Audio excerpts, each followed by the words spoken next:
Hi, everyone. My name is Carolyn Fransden. I am the programming coordinator with Support After Abortion, and I am so excited to have all of you here with us today on our Catalyst for Change interview.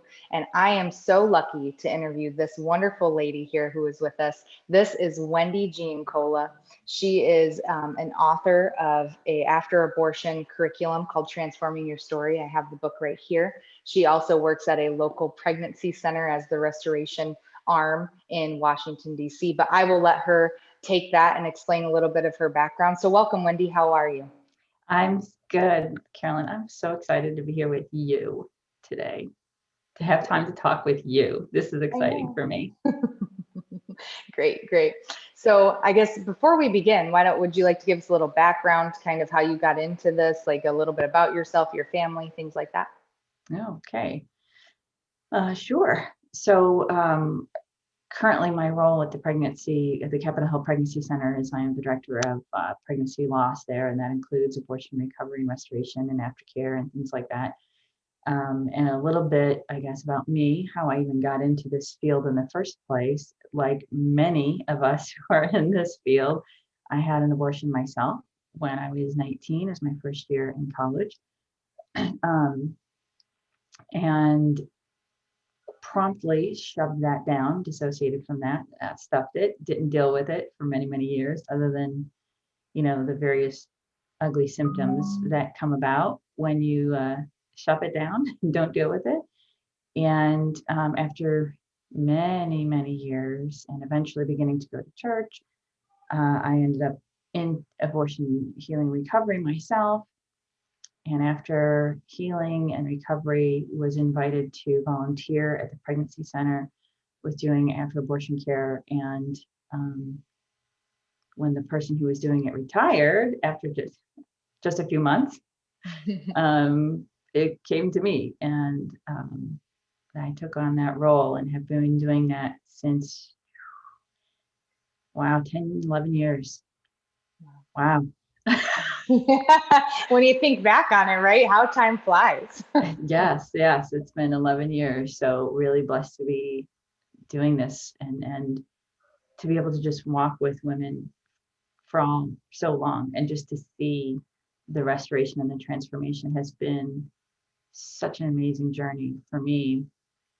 And I will just definitely need to give a little shout out to my very supportive husband who has walked this with me. So yay. And I say that because I know you have a very supportive husband also. We have great husbands. We do. We're so lucky. They're gifts. So good. Well, thank you, Wendy. And just like you said, we all start on this journey one way or another and end up to this place. And so my next question, like I mentioned, you are an author of your own after abortion care healing book, Transforming Your Story. And so this is something, so I have had the opportunity of meeting Wendy in person and knowing her and being around her, and you just exude just this peace, right? And for me, your book was the first healing book that I ever did. Period. Definitely, I began my healing journey with the after abortion care, obviously, is where it began, but there's been so much since then. But this was like my introduction, was your book. And so it holds a very special place in my heart. It's so good, as many others are, but just for me in my personal journey, this really speaks to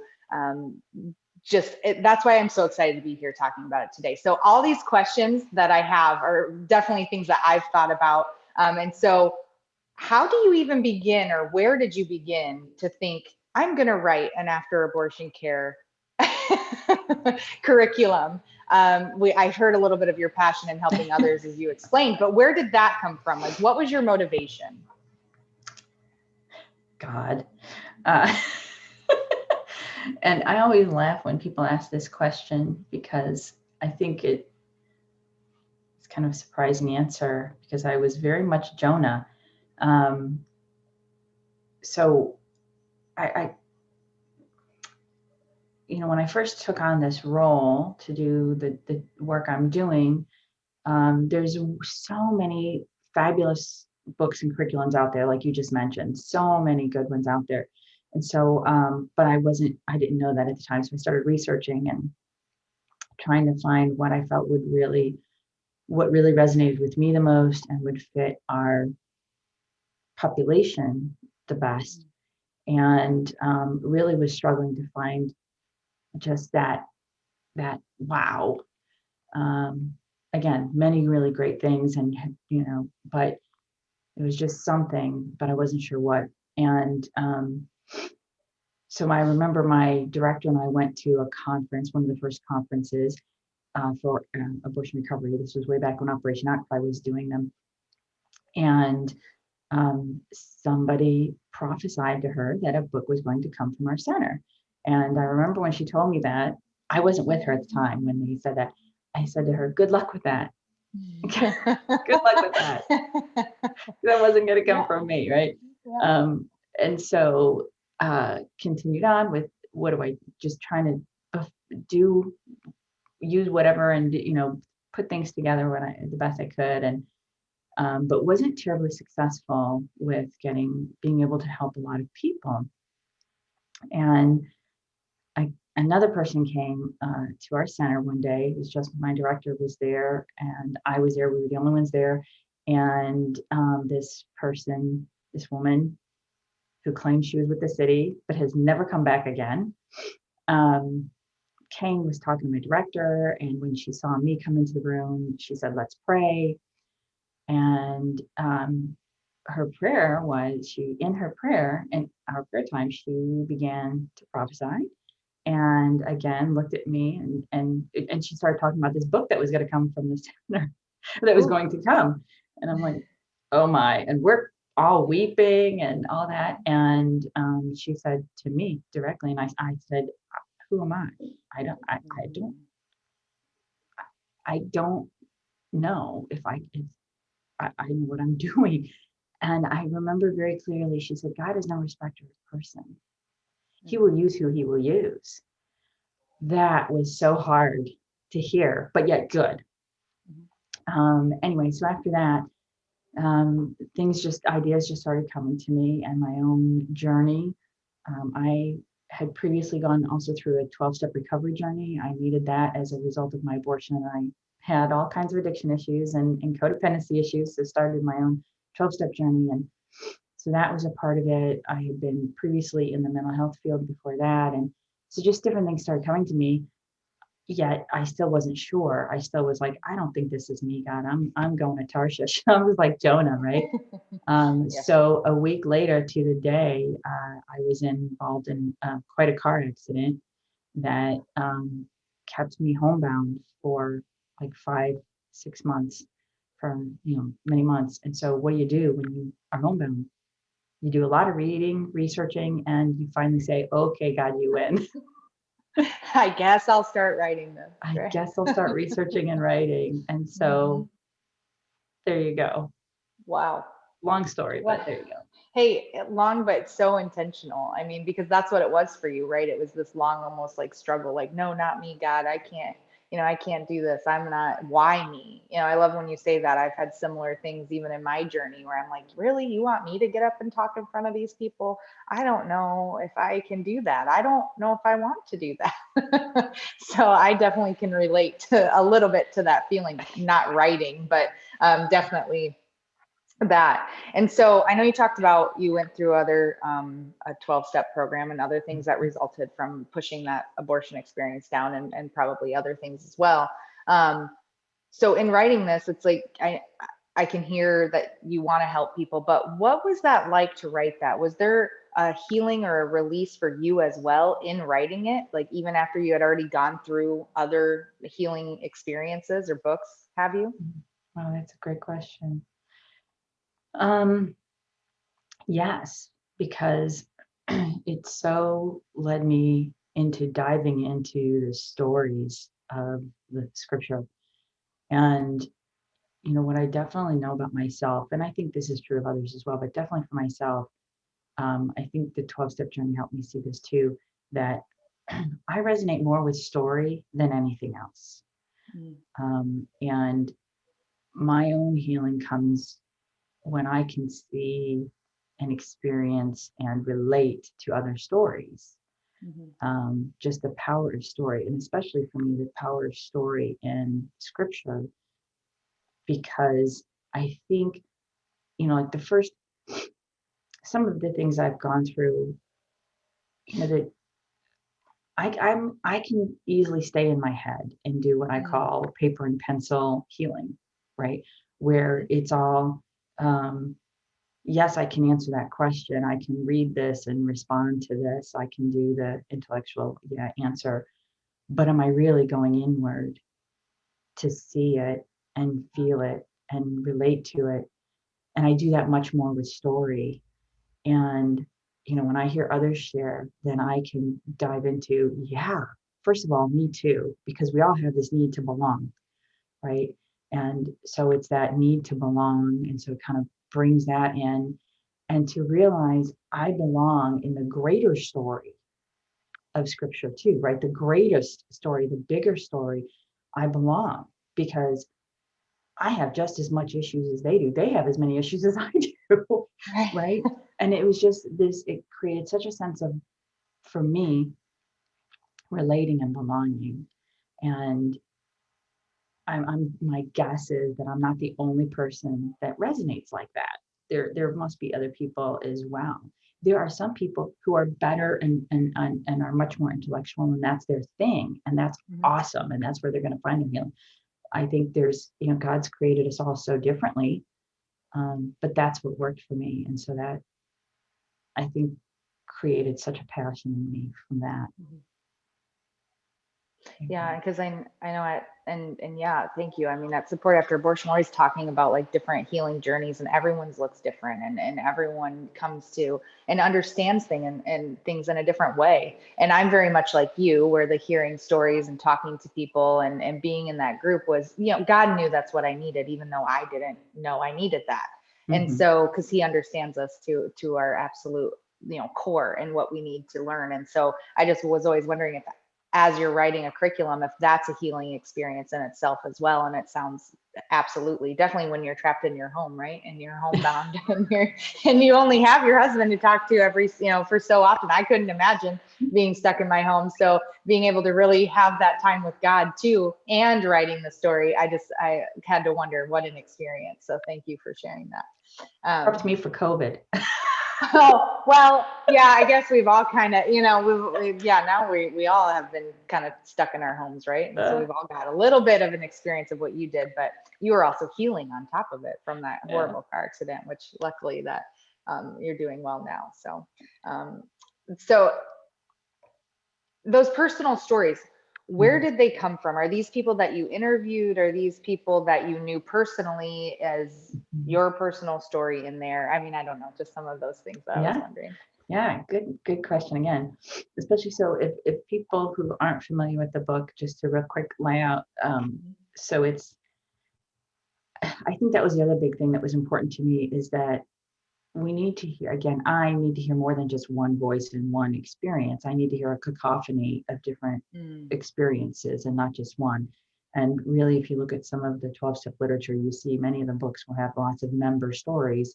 And so that was an important element for me, is to have what I call member stories, or, so the book is laid out where there's the chapter, the guidebook, where you go through and you look at the stories and you relate your own story. But then there's also a personal, real modern day woman's story or experience or feedback in between every chapter to be able to give.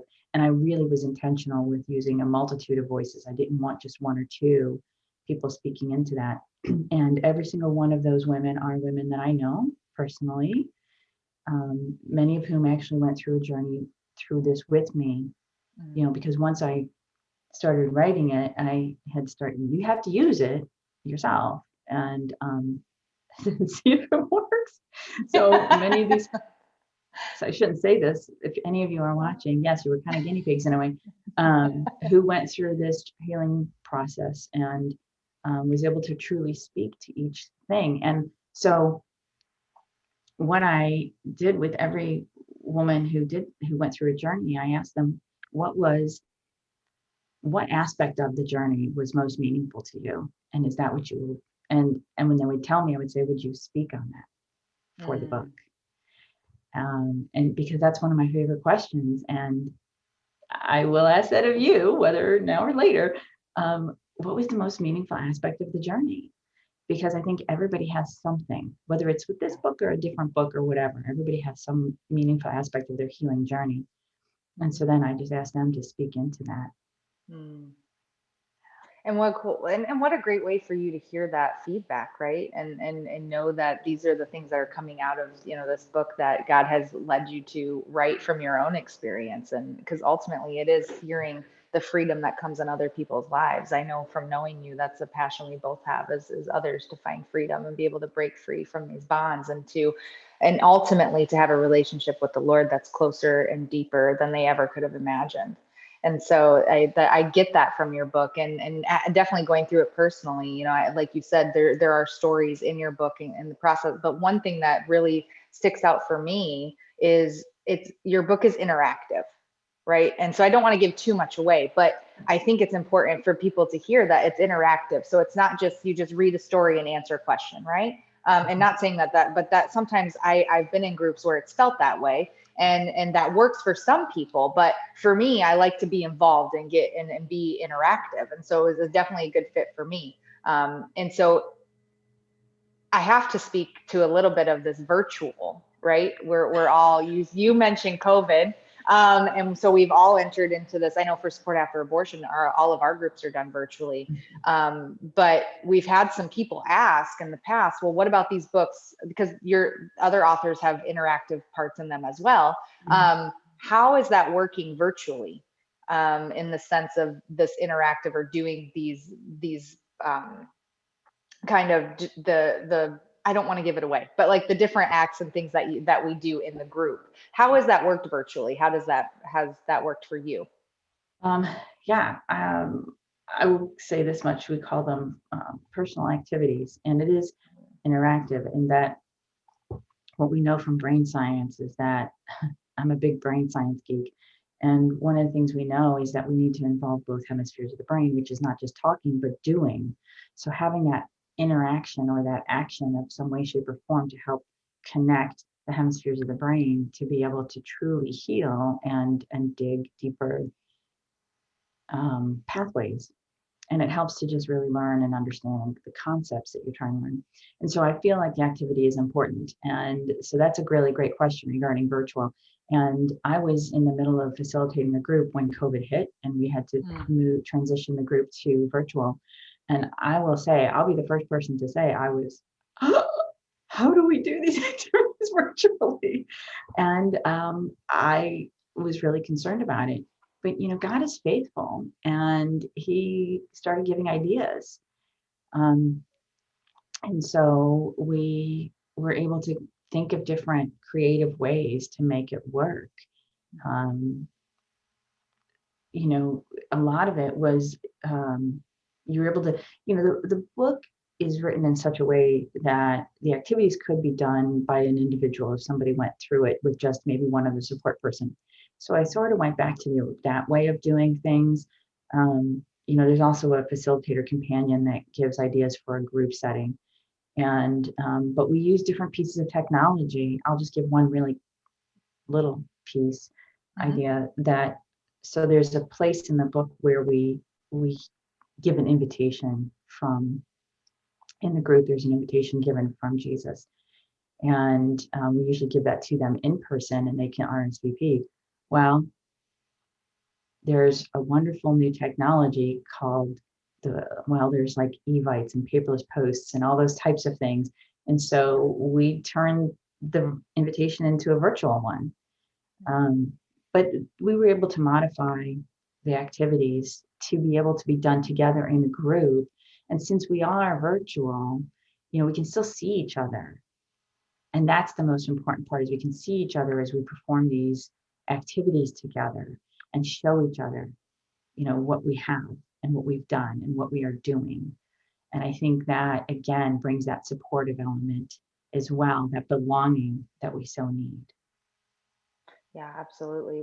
We've been lucky enough to use your book in some of our virtual groups. We use multiple different curriculums, but we've done or even our virtual groups with your book. And I know that Karen had conversations with you even when we started doing this about like how do we do these interactive things, and we found a way to do those. And so if you have any questions, we would love to help you with that.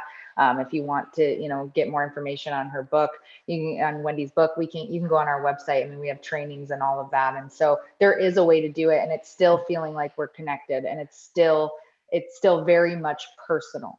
And so I just wanted to speak to that quickly and thank you, Wendy, because I know this virtual thing, this whole COVID, it's been a ride for everybody. And so just being able to understand that you're not the only one that had that look like, oh, how are we going to do this? Right. Well, we can do this, and God always makes a way, and we know that, and we have that understanding and reassurance from him. And so another thing that really for me, you know, and when I say interactive, we do a memorial service type at the end, to where we honor your child. And we got to do that virtually, and it was really neat.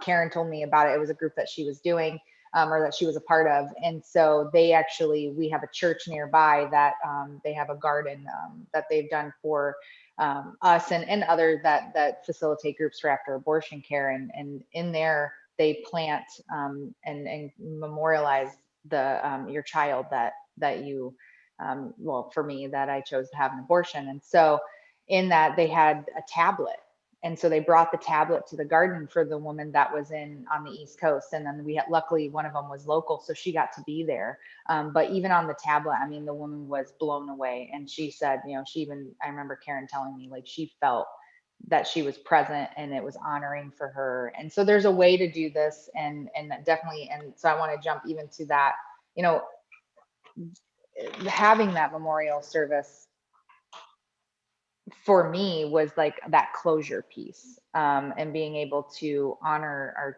my child. And so I don't know for you that how important that was to add in your book, right? To have that where we're honoring the life that we had. I don't know if you want to speak to that at all, but that's just kind of something that came up for me. Yeah, I think most books, curriculums, whatever you want to call them, out there do a memorial because it is so important. Um, but I like that you asked this because at one point we had a woman who moved to this area and started volunteering with us, wanted to volunteer with me. And um, as we started going along, I came to realize that even though she had gone through a healing journey in the town where she was originally from, they had never done a memorial.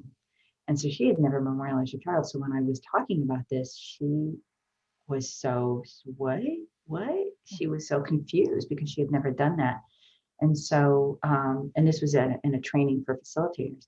And so I talked with the other people in the training class, and we decided to have a memorial for her, have a service just for her to be able to honor her children. But we also didn't want her to feel awkward. So we opened it up to anybody who maybe knows someone who has never been able to honor their child or has never really acknowledged their abortion story. And we gave candles for everybody to light. She had a specific type of candle, everybody else had tea lights. And everybody lit a candle or a tea light. And she was able to honor her child as well in a very specific way. And she said afterwards that it made a huge difference to her in her healing journey. And it just huge difference. And so just hearing her personal experience was amazing to hear that she had a level of healing, but adding that to it just exponentially with her journey. So I'm a huge believer in it, partly because of that. Mm. Yeah, it was I mean, and there were many parts in that book. I know you asked me before that question.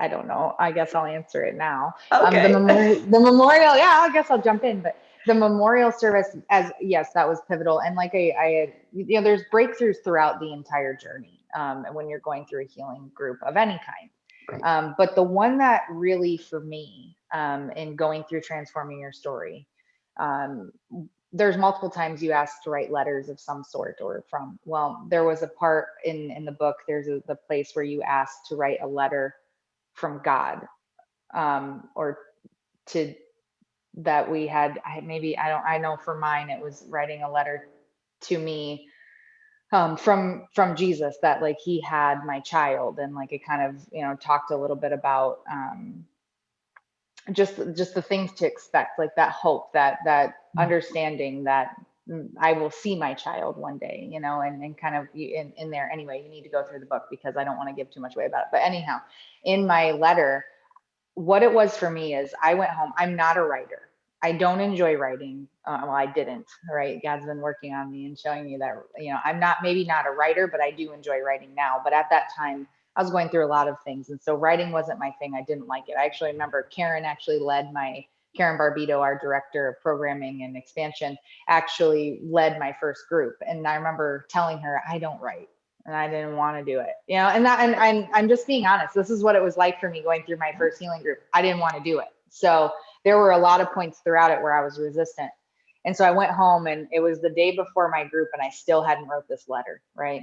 And I was like, oh, okay, fine, I'll do it, but whatever. And I didn't really want to. And so I ended up pulling out my laptop and I typed it up, and I didn't even remember what I wrote. Like I just went through it real quick and thought, oh, I'll just make it look, going through the motions, right? That's really what I was doing, and not even, it's not that I didn't care, but I was scared. And so I get to class the next day, and I had printed off the letter, and of course it was my turn to read it. And I'm like, oh, I don't know what this is going to be like, because I don't even remember what I wrote. And so I'm reading it, and it's this letter from God, and it really was a letter from God. And we had to write it for someone else. And so, or we were asked to write it for someone else. But as I was reading it, this was not for someone else. Like this was a letter for me. And I remember I was bawling, and I'm really not an emotional person. And so that was like very, a really big breaking point for me. And I remember looking up to the girl that I was reading it to and saying to her, this is for you, but this is really for me. Like, not to offend you. Like, I know this was supposed to be for you, but like, this is for me. And Karen, and it was an amazing moment, because not only was it for me, it was for her as well. And so she was able to take that letter, and now I still have a copy of that letter. And so it was like really totally a letter from God that was saying, these are the promises you have, and I have your child, and you're going to be with your child again. And these are the things. And anyway, it was a moment I will never forget, because I really encountered God in a whole nother way that I had never encountered before. And I was able to really understand the promise of being able to be with my child, and how important her life really was, even as short as it was. And so for me, that was the pivotal breaking moment. And so writing that letter, and writing these letters, and actually doing these activities, I mean, it really truly isn't just like what I thought, just check it off. Okay, well, I did this one and I did this one, and granted, I did that a couple times, and I needed to, but when I got to this part, God's like, no more. Like, you need to wake up. This isn't a joke. We got to figure this out, because he knows how I am, right? And so that's exactly what happened for me. And so that was my memorable time, was that letter that I wrote. I love it. Big Thank time. you. Mm-hmm. And I really find that that's true, that the reading of the letter after we write it is so important. And again, there's some brain science behind that as well. But it's so important, even if we just read it out loud to ourselves. If we're so uncomfortable, we won't do it in the group. Okay, but just to even read it out loud, even to ourselves. For me, a big piece of it was the anger portion. I had a lot of anger. I was very much a blamer with my journey. And so it was the writing, but then the reading of the letter, and just the breaking, because as I read it and heard, you hear from God as you do that, right? As you're reading it, you're not only seeing what you wrote, but then you're like, I felt like I could hear him saying, okay, but why are you holding this? Like, really? Mm-hmm. Yeah, very cool. Yeah. So that's to answer your question. And I mean, it really did. It was the first time that I I think that I really fully surrendered. You know, I was holding so much Mhm. anger and shame and guilt, and I feel like that's what a lot of people, they hide behind that, right? They Mhm. they don't want to face a lot of things because it's scary, Right. and because it's going to make them feel, and we don't want to feel those things. And Right. so I was that extremely angry, resistant person that you probably dread that walks into one of your groups. Like that was me. You know, I was just like, this is pointless. I'm not doing it. But I can tell you, even those people that you feel, and who knows if they felt that about me, but I probably would have if I was me or leading that group. Like they're not a lost cause, no matter how Mhm. much anger there is. And so being able to continue in those groups with those types of people, let me tell you, I know it can't be easy. And it's not. I've experienced it now myself, right? Leading groups Right. here and there. But it is possible, and everyone deserves to have that freedom. And I got to tell you, Wendy's book is so good. And again, I know it holds a special place in my heart, but that's just, I mean, really, if you haven't read it, if you haven't looked at it, you need to buy it and you need to go through it. And anyhow, but so what's next, Wendy? Like, what are you kind of doing now? I mean, you lead groups with your book, right? Locally, now virtually, right? Mhm. Um, anything in the works? What's going on in your world? Um, well, okay, really quick, I do want to say that one of the important things for me too about the book is that this was done through the Capitol Pregnancy Center. And so anytime somebody buys a book, every cent of it goes to the center and benefits and supports the center. I, I don't make money on it. You know, some people say, "Oh, you're hoping to make money on your book." No, first of all, books on this topic don't go flying off a shelf. Let's just be really honest. It would be great if it did, just because people need it. We know how many people are in need, but it supports the center. So I love that. I love that I can say that with um, joy, knowing that it's. So when you say what's next, to me, that's part of the what's next, is that it will continually benefit someplace, that will continually benefit other people. So that will not end no matter what, and I'm really grateful for that. I think it's really awesome. And I'm grateful for the center to, that we could do that. So that's cool. And now I'm also, as you know, facilitating Unraveled Roots groups with support after abortion. And I'm facilitating right now a group, and I'm really enjoying it. I enjoy, it's so nice to just sometimes, I have a heart for more than just abortion recovery, personally. It is about healing and help inspiring people to live a transforming story of hope, whatever that may be. I have an affinity for the downtrodden, the outcasts, the walking wounded. And so I love doing this roots group because it's people who often don't really think they need it, or maybe they kind of think, but they're not really clear. And I love that, and I, I, I love being able to point people towards healing of some way, shape, or form. As I've said, my journey includes a variety of different types of things that I've needed healing from. There's layers, right?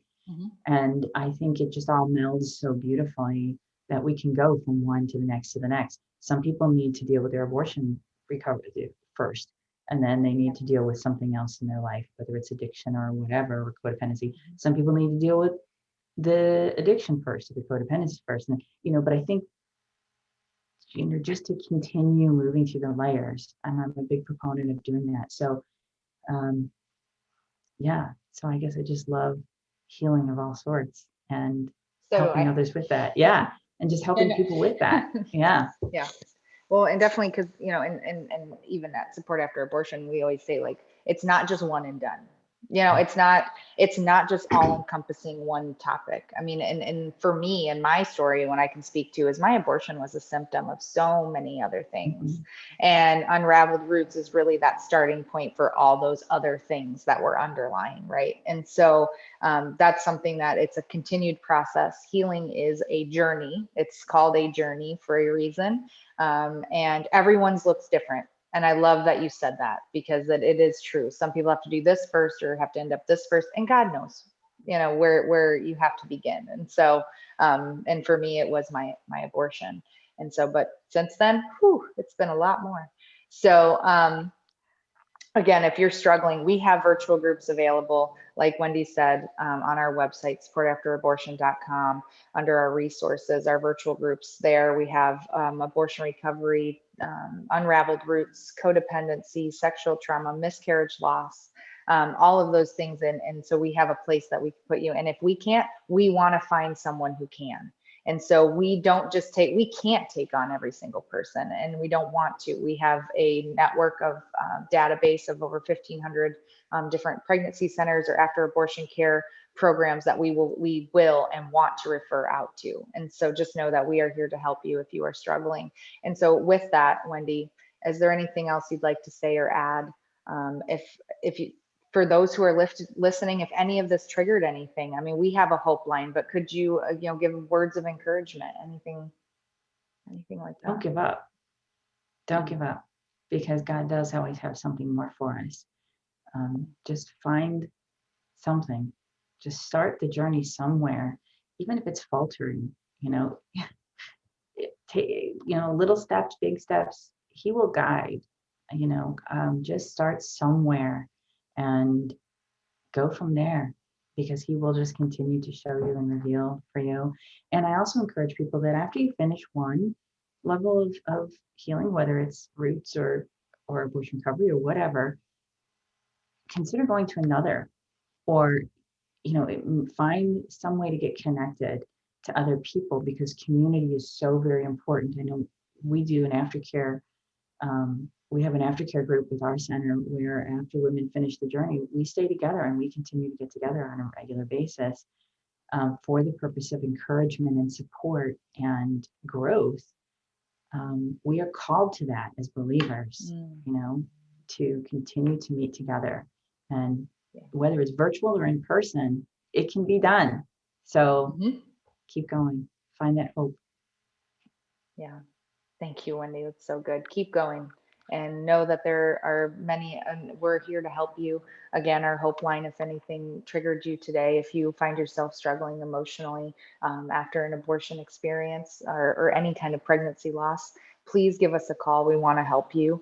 We'll make sure to put up our hope line number. And also, if you're interested in our virtual groups, please go to our website, supportafterabortion.com. We would love to get you connected. Thank you so much, Wendy. It has been great. I always love speaking with you. And again, if you haven't looked at her book, go take a look at Transforming Your Story by Wendy Gianocola. It's one of my favorites. And so I will talk to you later, Wendy, and we will see you all again.